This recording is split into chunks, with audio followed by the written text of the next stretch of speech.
تیرا نہیں سنتا ہی نہیں مانگنے والا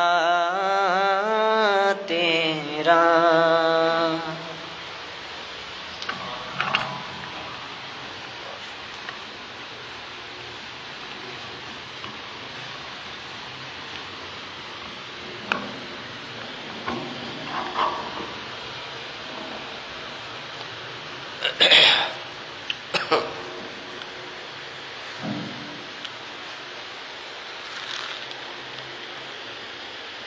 الحمد لله رب العالمين والصلاة والسلام على سيد الأنبياء والمرسلين أما بعد فأعوذ بالله من الشيطان الرجيم بسم الله الرحمن الرحيم إن المصدقين والمصدقات وأقرضوا الله قرضا حسنا يضاعف لهم ولهم أجر كريم آمنت بالله صدق الله العظيم وبلغنا رسوله النبي الكريم ونحن على ذلك لمن الشاهدين والشاكرين والحمد لله رب العالمين۔ قال الله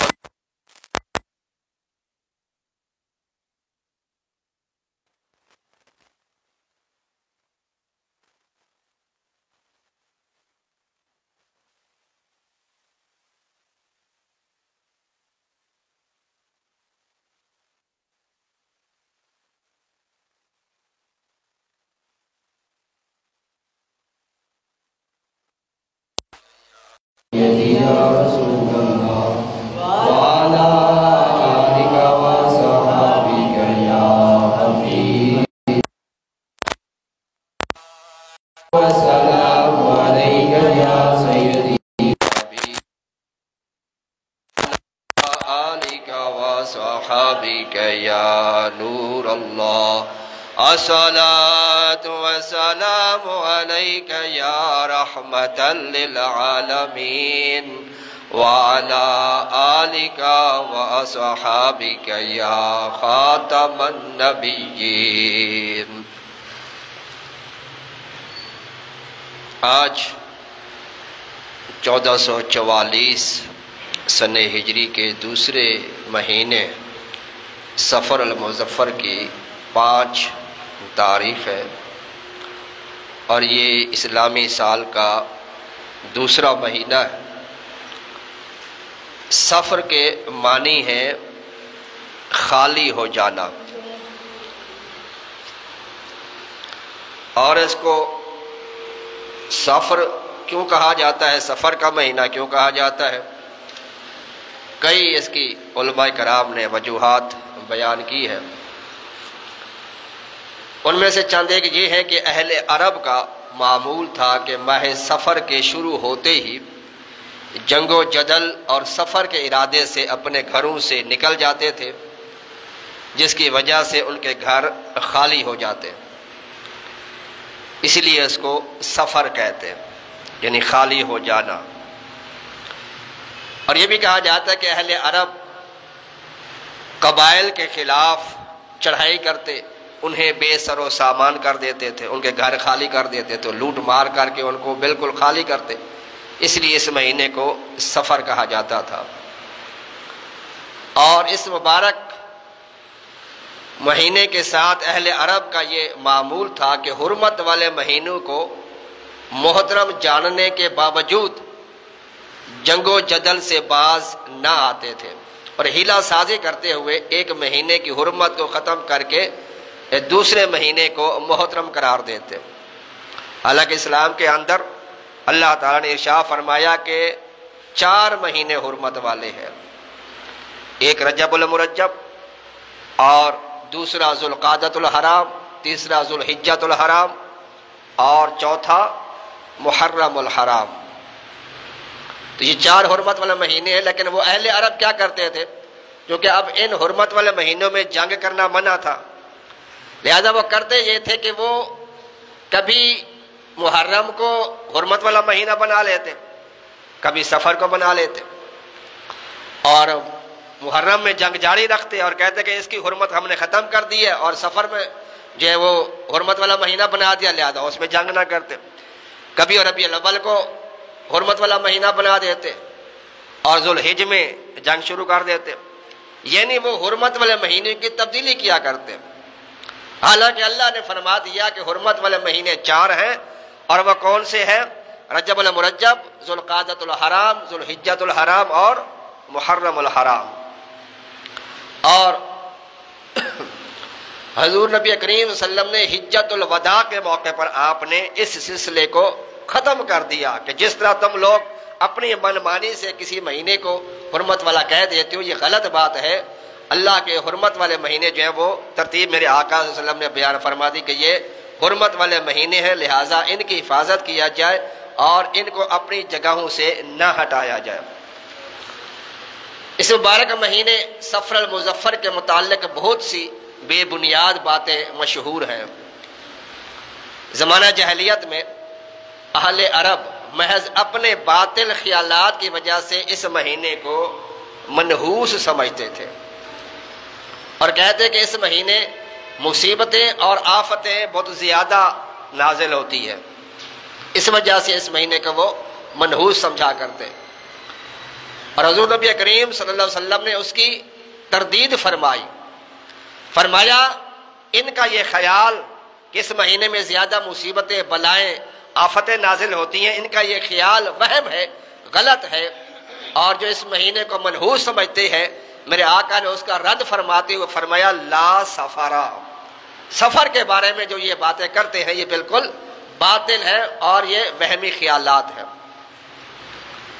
اور آج کے اس ترقی یافتہ دور میں بھی نحوست کے متعلق لوگوں کے نظریات ختم نہیں ہوئے اور اس مہینے نیا کاروبار شروع نہیں کرتے، یعنی آج بھی کچھ لوگ ایسے ہیں کہ جو اس مہینے کو منحوس سمجھتے ہیں، صفر المظفر کے مہینے کو، اور اس وجہ سے وہ نیا کاروبار شروع نہیں کرتے کہ نیا کاروبار شروع کریں گے تو اس میں خسارہ ہوگا، نقصان ہوگا، گھاٹا ہوگا، لاس ہوگا۔ سفر نہیں کرتے کہ راستے میں ایکسیڈنٹ ہو جائے گا۔ اسی طرح شادی بیاہ نہیں کرتے کہ جو سفر کے مہینے میں شادی بیاہ کرتا ہے اپنی بچی کی، اس کا گھر برباد ہو جاتا ہے، طلاق ہو جاتی ہے، گھر برباد ہو جاتا ہے۔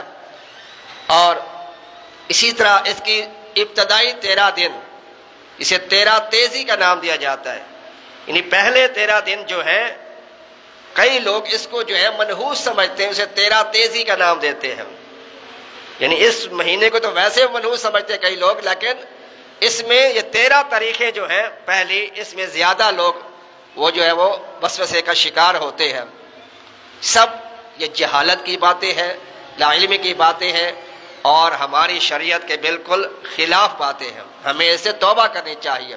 اسلام میں کوئی مہینہ، کوئی دن، کوئی تاریخ منحوس نہیں ہوتی، ہر مہینہ، ہر دن اللہ تعالیٰ نے پیدا فرمایا ہے۔ یاد رکھیے مصیبتیں، آزمائشیں اللہ پاک کی طرف سے آتی ہیں، ان کے لیے کوئی دن یا مہینہ مخصوص نہیں ہوتا، بلکہ جس کے حق میں جو آزمائش لکھی جا چکی ہے وہ اسے پہنچ کر رہتی ہے۔ اسی طرح اس مہینے کے آخری بدھ کو آخری چہار شنبہ کہا جاتا ہے، آخری بدھ کو آخری چہار شنبہ کہا جاتا ہے، اور اس میں لوگ کاروبار نہیں کرتے، دکانیں بند کر لیتے ہیں اور سیر و تفریح کے لیے نکل جاتے ہیں۔ اور یہ بات مشہور ہے کہ اس دن حضور نبی کریم صلی اللہ تعالی وسلم نے غسل صحت فرمایا، اور حضور نبی کریم صلی اللہ علیہ وسلم نے فرمایا کہ جو اس دن کاروبار کرے اس کے کاروبار میں برکت نہ ہو، معاذ اللہ۔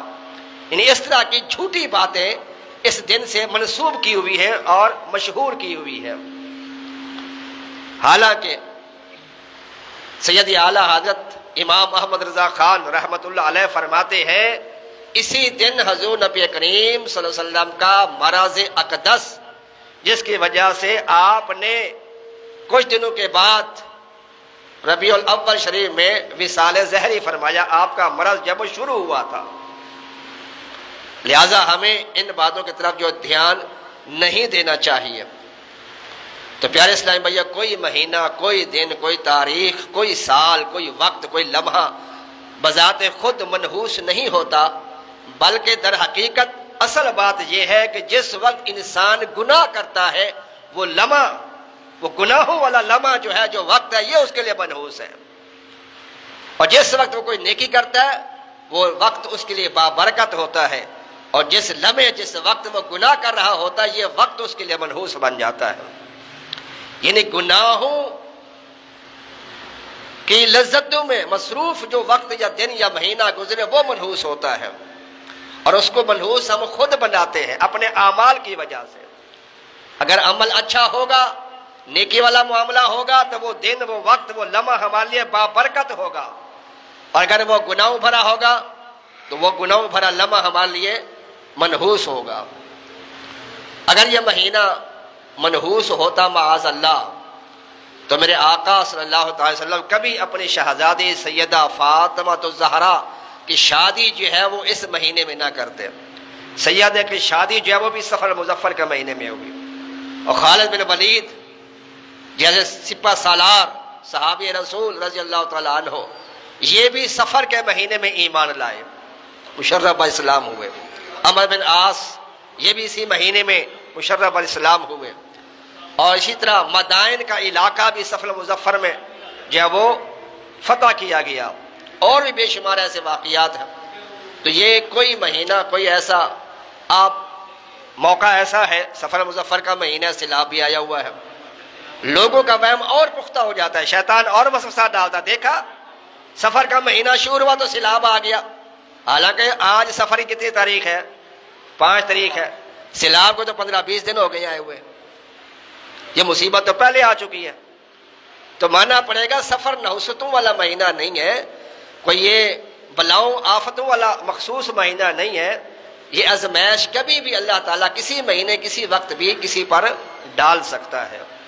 تو لہٰذا اس ماہ مقدس کو کبھی بھی منحوس نہیں سمجھنا چاہیے، یہ بھی بابرکت مہینہ ہے اگر ہم اس کو بابرکت بنائیں۔ اگر ہم اس کو گناہوں کی نحوست منحوس بنا دیں تو اور بات ہے۔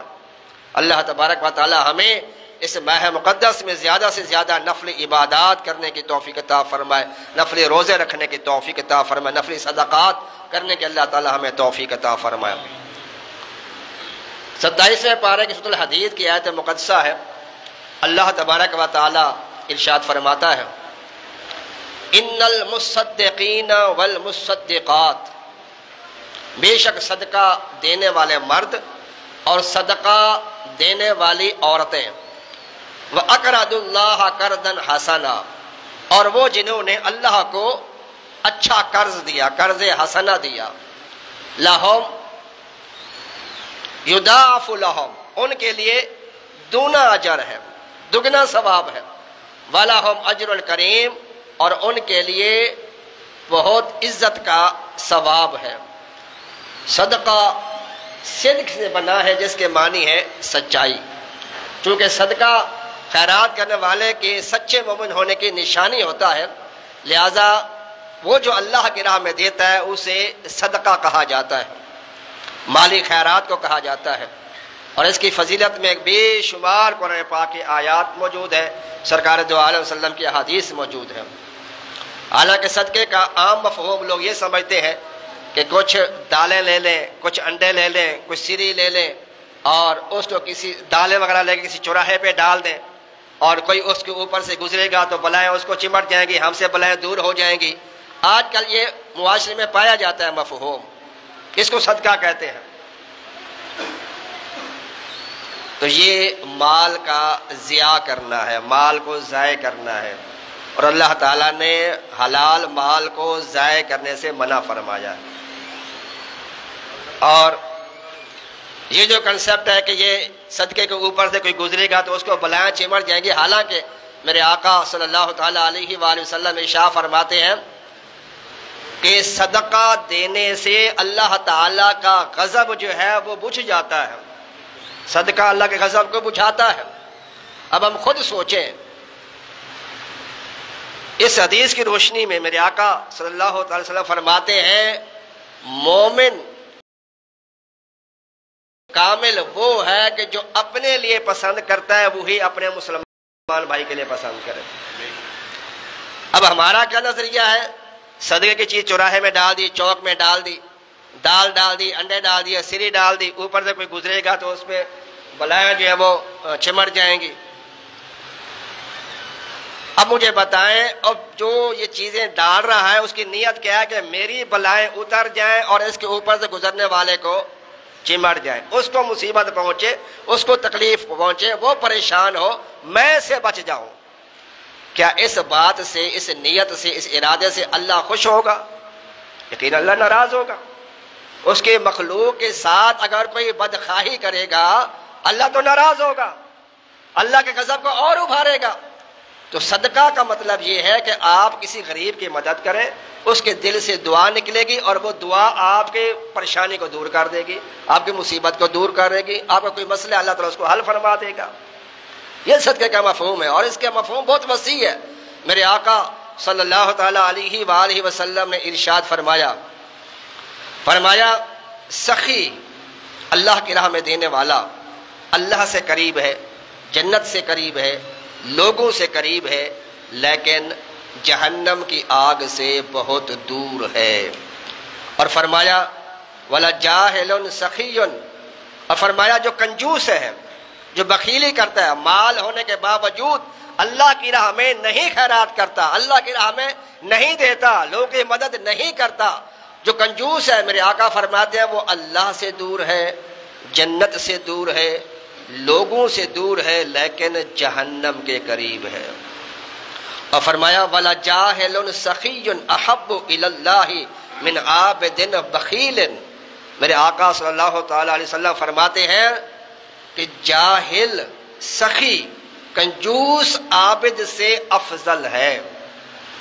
ایک عبادت گزار ہے لیکن بخیل ہے، کنجوس ہے، مال ہونے کے باوجود اللہ کی راہ میں نہیں دیتا، اور اس کے مقابلے میں ایک ان پڑھ ہے، پڑھا لکھا نہیں ہے، عبادت گزار بھی نہیں ہے، لیکن وہ اللہ کی راہ میں مال اپنی حیثیت کے مطابق دیتا ہے، تو یہ کم علم جو ہے اللہ تعالیٰ اس عبادت گزار سے زیادہ پسند فرماتا ہے۔ اور میرے آقا صلی اللہ تعالیٰ نے فرمایا انسان کا اپنی زندگی میں 1 درہم خیرات کرنا مرتے وقت 100 درہم خیرات کرنے سے بہتر ہے۔ اور فرمایا صدقہ دیا کرو کیونکہ صدقہ بری موت سے بچاتا ہے، صدقہ گناہوں کو اس طرح سے مٹاتا ہے جیسے پانی آگ کو بجھا دیتا ہے۔ ابن ماجہ کے حدیث پاک ہے، میرے آقا صلی اللہ تعالیٰ علیہ وآلہ وسلم نے ارشاد فرمایا اے لوگو، مرنے سے پہلے اللہ کی بارگاہ میں توبہ کر لو، مشغولیت سے پہلے، مصروفیت سے پہلے نیک اعمال کرنے میں جلدی کر لو، اور اللہ کا کثرت سے ذکر کرنے اور کثرت سے صدقہ کے ذریعے اللہ سے اپنا رابطہ جوڑ لو تو تمہیں رزق دیا جائے گا، تمہاری مدد کی جائے گی، تمہاری مصیبتیں دور کی جائیں گی۔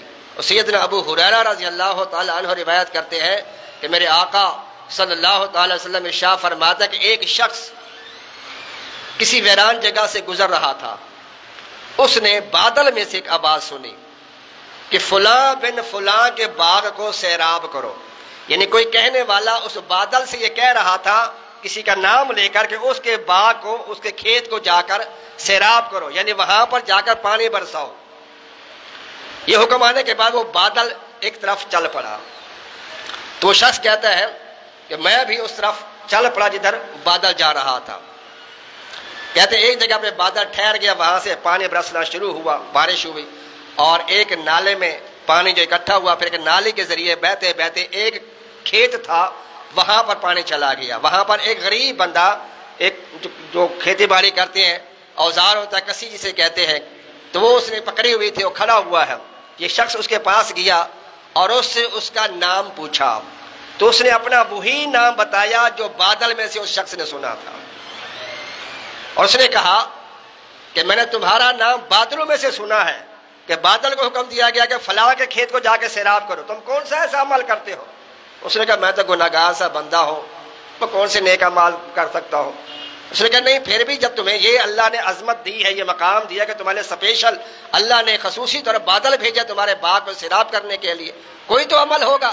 اس نے کہا ہاں ہو سکتا ہے یہ عمل اللہ کو پسند آیا ہو کہ جب یہ کھیت تیار ہو جاتا ہے، یہ فصل تیار ہو جاتی ہے، میں اس کے 3 حصے کرتا ہوں، اور ان 3 حصوں میں سے ایک حصہ میں خود کھاتا ہوں، یعنی اپنے گھر والوں کو، بال بچوں کو کھلاتا ہوں، دوسرا حصہ جو ہے وہ اللہ کی راہ میں صدقہ خیرات کر دیتا ہوں، اور تیسرا حصہ جو ہوتا ہے وہ دوبارہ میں اسی کھیت پر صرف کر دیتا ہوں۔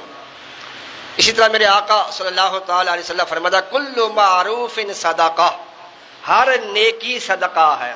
کسی کے پاس مال نہیں ہے، وہ یہ عذر نہیں کر سکتا کہ میرے پاس تو مال ہی نہیں، میں صدقہ کیا کروں، میں کیا خیرات کروں۔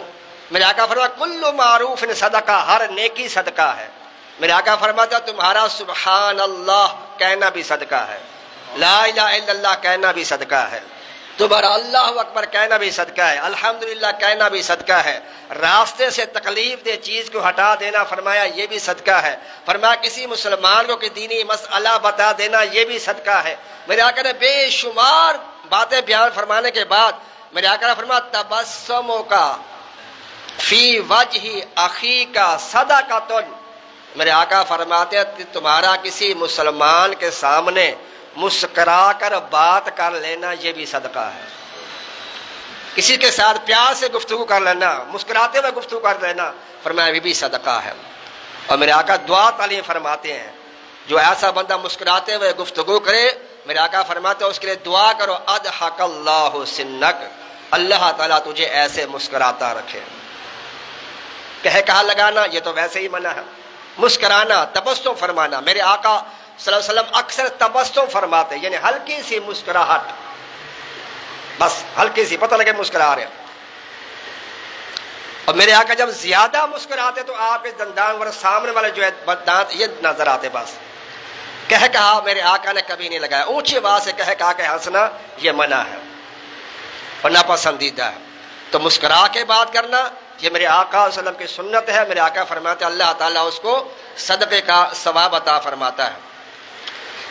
اور میرے آقا فرماتا ہے خصلتان لا تجتمعان فی مومن، 2 خصلتیں ایسی ہیں جو کسی مومن میں جمع نہیں ہو سکتی۔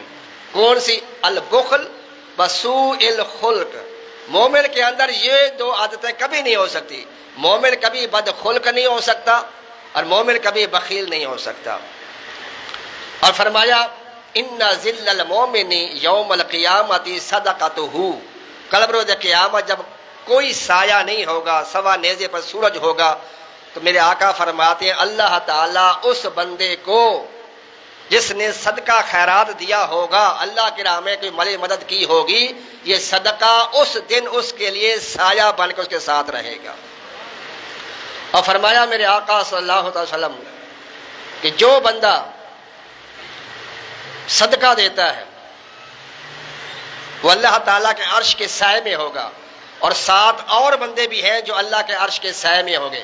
فرمایا ایک امام عادل، دوسرا جوانی میں تقوی اختیار کرنے والا، تیسرا جس کا دل مسجد میں لگا رہتا ہو، ہر وقت فکر ہو کہ یار کب اذان ہو، کب مسجد میں جاؤں، اللہ کا ذکر کروں، نماز ادا کروں، چوتھا اللہ کے لیے محبت کرنے والا، پانچواں اللہ کے لیے دشمنی رکھنے والا۔ اللہ کے دشمنوں سے دشمنی رکھنا یہ بھی ایمان کامل کی نشانی ہے، اللہ کے دوستوں سے محبت کرنا یہ بھی ایمان کامل کی نشانی ہے۔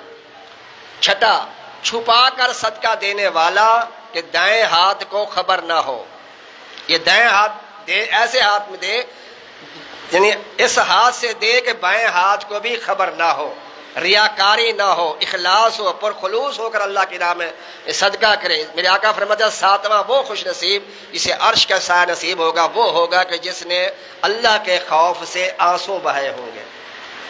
اور فرمایا الید العلیٰ خیر من ید السفلی، میرے آقا فرماتے ہیں اوپر والا ہاتھ جو ہے وہ نیچے والے ہاتھ سے بہتر ہے، تو اوپر والا دینے والا ہوتا ہے اور نیچے والا لینے والا ہوتا ہے۔ فرمایا تم دینے والے بنو، لینے والے نہ بنو۔ اور میرے آقا نے گداگری سے منع فرمایا، سوال کرنے سے منع فرمایا ہے، بلا ضرورت شرعی کسی کو سوال کرنا حرام ہے۔ اور بلکہ اس مسئلے میں میرے آقا نے صحابہ کرام سے بیعت لی کہ تم کسی سے سوال نہیں کرو گے، کسی سے مانگو گے نہیں، اتنی آپ نے تاکید کی ہے اس کی۔ اب کیا ہوا، صحابہ کرام اگر گھوڑے پہ بیٹھے ہوتے، اونٹ پہ بیٹھے ہوتے، رسی یا چھڑی اڑ کے گر جاتی تو وہ کسی کو یہ نہیں کہتے رہا چلتے بھائی یہ ذرا چھڑی پکڑانا، یہ رسی پکڑا دینا، بلکہ خود نیچے اترتے اور اس کو اٹھاتے. کہیں ہم اس کو کہیں کہ یار یہ اٹھا دو کہ یہ بھی مانگنے میں نہ آ جائے، کہ یہ بھی سوال کرنے میں نہ آ جائے. یہ تھا صحابہ کا عمل. میرے آقا صلی اللہ تعالیٰ علیہ وآلہ وسلم ارشاد فرماتے ہیں، فرمایا جو اللہ تعالیٰ کے رضا کے لیے اجر و ثواب کی امید پر صدقہ دیتا ہے تو یہ صدقہ اس کے لیے جہنم سے حجاب بن جاتا ہے. اور فرمایا کھانے کے ایک لقمے کے بدلے میں اللہ تعالیٰ 3 بندوں کو جنت میں من طیبات ما کسبتم، اے ایمان والو اپنی پاک کمائیوں سے کچھ اللہ کی راہ میں خرچ کرو. اور سیدنا سفیان ثوری رحمۃ اللہ علیہ فرماتے ہیں جو حرام مال سے صدقہ کرتا ہے اس پر اجر و ثواب کی امید رکھتا ہے، وہ ایسا ہے جیسے ناپاک کپڑے کو پیشاب سے پاک کرنے کی کوشش کرتا ہے. جس کے پاس ظلم کا پیسہ ہے، لوٹا ہوا مال ہے، سود کا پیسہ ہے، شراب کا پیسہ ہے، حرام مال ہے جس کے پاس، اور پھر وہ اس نیت سے، بلکہ بعض علماء نے کہا اگر کوئی ثواب کی نیت سے حرام، پیور حرام جو مال ہے، پیور سود کا مال جو ہے، اگر کوئی اس نیت سے کہ مجھے ثواب ملے گا اگر وہ صدقہ کرے گا تو بندہ کافر ہو جائے گا، کیونکہ اس نے حرام کو حلال سمجھا ہے. اللہ تعالیٰ فرماتا ہے یا ایھا الذین آمنوا انفقوا من طیبات ما کسبتم، اپنی حلال کمائیوں میں سے میری راہ میں خرچ کرو. اللہ تعالیٰ حلال کو قبول فرماتا ہے، اللہ تعالیٰ طیب ہے، طیب مال ہی قبول فرماتا ہے. اور جو مال حرام سے صدقہ خیرات کرنے کی کوشش کرتا ہے بظاہر اس کا فائدہ ہو جائے گا دوسرے کا، لیکن اس کو ثواب نہیں ملے گا. اگر کسی کے پاس خدا نہ خواستہ ایسا مال ہے تو بغیر ثواب کی نیت سے وہ لوٹا دے جس کا ہے، جس سے لیا تھا، جس سے رشوت لی تھی یا جس سے سود کا پیسہ لیا تھا، اگر وہ ممکن ہے تو اس کو لوٹا دے، اگر ممکن نہیں ہے تو ویسے ہی کسی کو وہ دے دے، لیکن ثواب کی امید نہ رکھے. سیدنا سفیان ثوری فرماتے ہیں جو مال حرام کو صدقہ کرتا ہے اور ثواب کی امید کرتا ہے وہ تو ایسا شخص ہے جیسے ناپاک کپڑے کو پیشاب سے پاک کرنے کی کوشش کرتا ہے. جو کپڑا ناپاک ہے وہ پاک پانی سے ہی پاک ہوگا نا، پیشاب سے، پیشاب تو خود ناپاک ہے، وہ کیسے اس کو پاک کرے گا. جیسا صدقہ اللہ کی راہ میں جو بھی مال دینا ہے وہ حلال مال دینا ہے. دوسری بات یہ اللہ فرماتا ہے لا تبطلوا صدقاتکم بالمن والعذاب. اللہ تعالیٰ فرماتا ہے جب تم صدقہ خیرات کرو تو اپنے صدقات کو باطل نہ کر لو. باطل کیسے ہو جائے گا، ثواب کیسے ضائع ہوگا؟ جتلا کر کہ تیرے فلاں موقع پر میں نے تجھے یہ مدد دی تھی، تیرے ساتھ میں نے یہ تعاون کیا تھا، میں تجھے یہ سپورٹ کیا تھا. اس کو جتلا کر اس کی عزت نفس پر حملے نہ کرو، اس کو تنگ نہ کرو، اس کو پریشان نہ کرو. جو اللہ کی راہ میں دے دیا تو یوں سمجھو، یوں مان جاؤ، اس پر عمل کرو. نیکی کر نیکی کر نہیں، فیس بک میں ڈال، اخبار میں ڈال، ویڈیو میں ڈال. آج یہ معاشرہ چل رہا ہے، حالانکہ حقیقت کیا ہے؟ نیکی کر دریا میں ڈال. بزرگان دین فرماتے ہیں جب نیکی کرو تو اس کو بھول جاؤ، گناہ کرو تو اس کو یاد رکھو. نیکی بھول جاؤ، گناہ یاد رکھو، انشاءاللہ کبھی گمراہ نہیں ہوگے. بہرحال اللہ فرماتا ہے کہ اپنے صدقات کو باطل نہ کیا کرو، جتلا کر، ایذا دے کر. اور میرے آقا صلی اللہ تعالیٰ علیہ وسلم فرماتے ہیں ہر تر جگر میں اللہ نے ثواب رکھا ہے، اجر رکھا ہے. جانوروں کے ساتھ بھی حسن سلوک کرو گے، ان کو بھی صدقہ کھلاؤ گے تو اللہ تعالیٰ اس کا بھی تمہیں ثواب دے گا. بخاری شریف کی حدیث پاک ہے کہ ایک عورت گناہ کرنے کے بعد جا رہی تھی اور ایک پیاسے کتے کو دیکھا تو اس نے پیاسے کتے کو پانی پلا دیا، اس کی جان میں جان آ گئی. اللہ تعالیٰ نے اس پیاسے کتے پر رحم کرنے کی وجہ سے اللہ تعالیٰ نے اس عورت کی بخشش فرما دی. اور میرے آقا فرماتے ہیں معراج کی رات میں جہنم میں جب معائنے کے لیے گیا تو میں نے اس عورت کو بھی جہنم کا عذاب میں مبتلا دیکھا. اس کو ایک بلی نوچ کر عذاب دے رہی تھی جو متقی پرہیزگار تھی، نماز روزے نفلی صدقات بڑے کرتی تھی، لیکن اس نے بلی پال رکھی تھی، باندھا ہوا تھا، نہ پانی دیتی تھی نہ کھانے کو دیتی تھی. اسی بھوک پیاس وہ بلی مر گئی. اللہ نے ساری عبادتیں اس کے منہ پہ ماری اور آج وہی بلی جو ہے جو بھوک پیاس کی وجہ سے مر گئی تھی جہنم کے اندر اس کو عذاب دے رہی ہے. اور یاد رکھو اعمال جو ہے یہ حسن اخلاق کی کمی کو پورا نہیں کر سکتے. حسن اخلاق جو ہے یہ اعمال کی کمی کو پورا کر سکتا ہے. اس کے پاس زیادہ عبادتیں نہیں ہیں لیکن اخلاق اچھا ہے، محبت پیار سے ملنے والا ہے، ملنسار ہے، خوش اخلاق ہے، اس کا یہ خوش اخلاق جو ہے یہ اس کی عبادت کی کمی کو پورا کر دے گا۔ لیکن اس کی عبادتیں زیادہ ہیں لیکن خوش اخلاق نہیں ہے، بد اخلاق ہے، تو تکان سے بات کرتا ہے، سامنے والے کو کچھ اہمیت ہی نہیں دیتا اور حقیر سمجھتا تو ساری عبادتیں اس کی کیا ہو جاتی ہے، رائگاں ہو جاتی ہیں۔ میرے آقا فرماتے ہیں جو متکبر لوگ ہیں، جو تکبر کرتے ہیں، جن کے پاس چند سکے آ جاتے ہیں، مالدار اپنے آپ کو سمجھنے لگ جاتا ہے اور دوسروں کو حقیر سمجھتا ہے کہ یہ ہے کیا، اس کی حیثیت کیا ہے، میرے ساتھ آگے بیٹھ گیا ہے۔ اور آج تو ایسا معاشرہ میں ایسا یہ وبال بن گیا ہے کہ مسجدوں کے اندر یہ معاملات ہوتے ہیں کہ یہ تو میری سیٹ ہے، یہ تو میری جگہ، یہاں پہ یہ غریب کیوں آگے بیٹھ گیا ہے۔ میرے آقا کے واضح حدیث پاک ہے، میرے آقا فرماتے ہیں مسجدوں کے اندر اونٹ کی طرح نہ رہا کرو، جیسے اونٹ اپنے لیے جگہ مخصوص کر لیتے ہیں، تم بھی اپنے لیے جگہ مخصوص نہ کر لیا کرو۔ اگر تم پہلے آ جاؤ ساتھ بسم اللہ بیٹھ جاؤ، کیونکہ تم سے پہلے کوئی آگے بیٹھ گئے تو اس کو اٹھانا روا نہیں ہے، جائز نہیں ہے، یہ گناہ ہے، مسلمان کی دل آزاری ہے۔ دیکھے کہ ایسے نمازی جو جگہ پہ جیسے کھوٹا ہوتا ہے نا قلعہ، کہ یہ میری جگہ تو میں ہی بیٹھوں گا، دوسرا بیٹھا ہے سائڈ پہ ہونا بھائی، ذرا بیٹھ پہ، کیوں بھائی پہلے آ جاتے ہیں۔ جو پہلے آتا ہے اس کا پہلے حق ہے، یہ یاد رکھیں، چاہے وہ پیسے والے ہو چاہے غریب ہو، جو پہلے آتا ہے مسجد میں اس کا پہلے حق ہوتا ہے۔ یہ نہیں کہ آپ ہاں جو شرعی مجبوری ہے، مثال کے تو تکبیر کہنے والا مکبر ہے، وہ کسی کام سے چلا گیا ہے، اب تو مکبر کو باہر جانا نہیں چاہیے، وہاں اپنی جگہ پہ بیٹھے تاکہ کسی کو تکلیف نہ دینی پڑے، اس کو پیچھے سے نہ آنا پڑے اس کو۔ لہٰذا کسی نمازی کا کوئی بیٹھ کے آگے تو اس کو اٹھانا یہ ہمارے لیے جائز نہیں ہے، مسلمان کی دل آزاری ہے۔ میرے آقا فرماتے ہیں جو متکبر لوگ ہیں، جو تکبر کرتے ہیں، دوسروں کو حقیر سمجھتے ہیں، میرے آقا فرماتا ہے کل بروز قیامت وہ لوگ چیونٹیوں کی شکلوں میں اٹھائے جائیں گے اور وہی غریب لوگ اپنے پاؤں کے نیچے روتے ہوئے جنت میں جا رہے ہوں گے۔ لہٰذا ہمیں ایسے افعال سے، ایسے کردار سے اپنے آپ کو بچانا چاہیے۔ تو صدقات کے بے شمار فضائل ہیں، بے شمار اس کی جو ہے وہ برکتیں ہیں۔ میرے آقا نے بے شمار حدیث کے اندر جو ہے اس کی فضیلتوں کو بیان فرمایا۔ میرے آقا فرماتے ہیں دو بندوں پر حسد کرنا جائز ہے، حسد بمعنی رشک۔ فرمایا دو بندے ایسے ہیں جس سے تم رشک کر سکتے ہو، ایک وہ جس کو اللہ تعالی نے قرآن کا علم دیا، اسے دین کا علم دیا اور وہ اللہ کی راہ میں لوگوں کو دین سکھاتا رہتا ہے۔ تم بھی رشک کرو، اللہ سے دعا کرو، یا اللہ جیسا علم تو نے اس کو عطا کیا ہے ایسا علم مجھے بھی عطا فرما تاکہ میں بھی تیری مخلوق کو تیرا دین سکھاؤں، تیرے مسائل بتاؤں، دین کی تبلیغ کروں۔ دوسرا فرمایا اس بندے کے وہ رشک کیا کرو جس کو اللہ نے مال دیا اور مال دینے کے بعد اللہ نے اس کو یہ بھی توفیق دی کہ وہ اللہ کی راہ میں صدقہ خیرات بھی کرتا ہے، دن رات صدقہ خیرات کرتا ہے، لوگوں کی یہ مدد کرتا ہے۔ اور میرے آقا صلی اللہ تعالی علیہ وسلم فرماتے ہیں جو ایک دن کا اعتکاف کرتا ہے، کتنے دن کا جی؟ ایک دن کا جو اعتکاف کرتا ہے اللہ تعالیٰ اسے تین خندقیں جہنم سے دور کر دیتا ہے۔ فرمایا ایک خندق کا فاصلہ اتنا ہے جیسے زمین سے لے کے آسمان کا فاصلہ ہے، اور یہ فاصلہ کتنا؟ یہ تقریباً 500 سال تک تیز رفتار گھوڑا دوڑتا رہے پھر جا کے پہلے آسمان کو چھوئے گا۔ تو میرے آقا فرماتے ہیں وہ تین خندقیں اسے اللہ تعالیٰ جہنم دور کر دیتا ہے جو ایک دن کا اعتکاف کرتا ہے۔